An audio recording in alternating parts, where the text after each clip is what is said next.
Be ready. 5 seconds. Start. I have been deeply moved the way you have introduced me, but this visit of mine has been a visit which will go down in my mind as the most memorable event. Everywhere I went, right from the president to the houses of Congress, and now to this most prestigious institution that the National Press Club is. I have received and I felt that I am in the company of very intimate friends. And I know that's a tribute not to me personally but to the country that I represent, an India that is now trying to seek its social and economic salvation in the framework of an open society and an open polity. So I thank you very much for this very warm welcome. Of course, it is an understatement that I am absolutely delighted to join you this afternoon.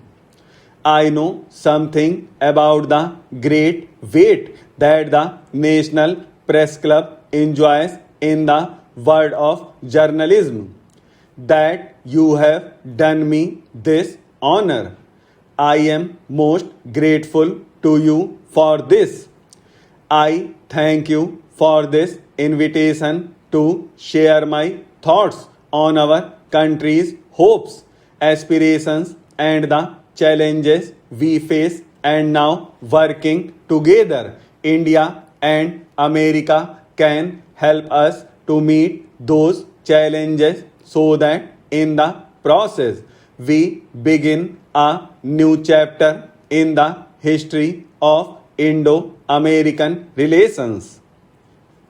I would like to share with you my perceptions of this very significant visit to the United States. My discussions with President, the members of his cabinet, and with members of the US Congress have convinced me that on the journey we have embarked upon towards a future of hope for our people, America would be both a friend and a very important partner. India is today poised for a leap to a brave new world. A sustained growth of over 6% per annum for the last 15 years, now reaching 7% per annum, is fundamentally transforming our economy and our society. Its social consequences are visible in rising income levels, growing expectations, and in the rising demand for quality products and services. This transformation has unleashed a powerful surge of entrepreneurship, creativity, and a desire for excellence. Our growing involvement with the global economy and society, expanding foreign trade, reputation for services and activities of our world class firms are one facet of this change that is now sweeping our country. We strive to address the needs of every citizen, ensuring their education and well being, and giving them a decent livelihood. On every score, their demands rise as each year's achievements become the benchmark for forward movement the next time. Basic needs of all have to be met even as more ambitious hopes of the aspiring are realized. Sustaining growth impulses has to be accompanied by policies aimed at ensuring that change is sufficiently inclusive and benefits of development are indeed available to all our citizens. In the past, our ties with the United States have benefited India greatly. Yesterday, when I addressed the members of US Congress, I recalled with gratitude the contribution that the United States had made in ushering in the Green Revolution in our country.